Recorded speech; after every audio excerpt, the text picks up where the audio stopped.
बिहार को मिला पहली बार अस्वस्थ स्वास्थ्य मंत्री। नीतीश कुमार जी के बेटे निशांत कुमार जी स्वास्थ्य मंत्री बनाए गए। आखिर भाई कौन सी मजबूरी थी कि निशांत कुमार जैसे अस्वस्थ आदमी को स्वास्थ्य मंत्रालय देना पड़ा। अब इससे ही आप समझ लीजिए कि बिहार का स्वास्थ्य विभाग कहाँ जाएगा। बिहार ही हमेशा चौंकाने वाली बातें करता है। पहली बार बिहार में ही पता चला, हमारे माननीय मुख्यमंत्री जी ने साबित किया ये चीज़ कि राज्यसभा सांसद मुख्यमंत्री से बड़ा पद होता है।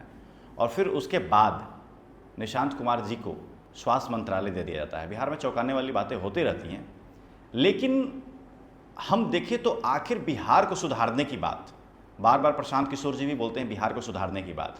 लेकिन बिहार कैसे सुधरेगा? बिहार में अगर ऐसे मंत्री अगर हों जिनको खुद कुछ नहीं पता, जिनका खुद स्वास्थ्य हालत खराब है, उनको स्वास्थ्य मंत्रालय दे दिया जाता है। अब हम देखें निशांत कुमार को तो वो हमेशा वो भौचक्के से रहते हैं, कभी देखेंगे तो कभी पैर हिलाते रहेंगे, कभी कुछ करते रहते हैं, कभी कुछ। उनका खुद अपने बॉडी पे उनका कंट्रोल नहीं, उनको स्वास्थ्य विभाग दिया गया। वैसे इस बार मंत्रालय या मुख्यमंत्री पद या जो कुछ भी बोले, बड़ा अजीबोगरीब रहा है। लगभग 11 ऐसे नेता हैं जिन पे गंभीर मामले हैं, जिन पर केस है। अब मैं सबसे ऊपर का नाम लूँ, अगर हमारे मुख्यमंत्री पर ही केस हो, 9 से 10 केसेस तो हमारे मुख्यमंत्री पे हैं। और ये मंत्री भी जो लगभग 9 मंत्री हैं जिन पे संगीन मामलों में केस हैं। तो इस तरीके का अगर हम कौन से बिहार की संरचना कर रहे हैं, कैसे सुंदर बिहार होगा, कैसे हमारा बिहार विकसित होगा? क्या इन नेताओं के भरोसे? क्या ऐसे नेता मंत्रिमंडल में शामिल होंगे और हम ऐसे नेताओं को चुन करके सदन भेजते रहेंगे तो हमारा बिहार सुंदर बिहार होगा क्या?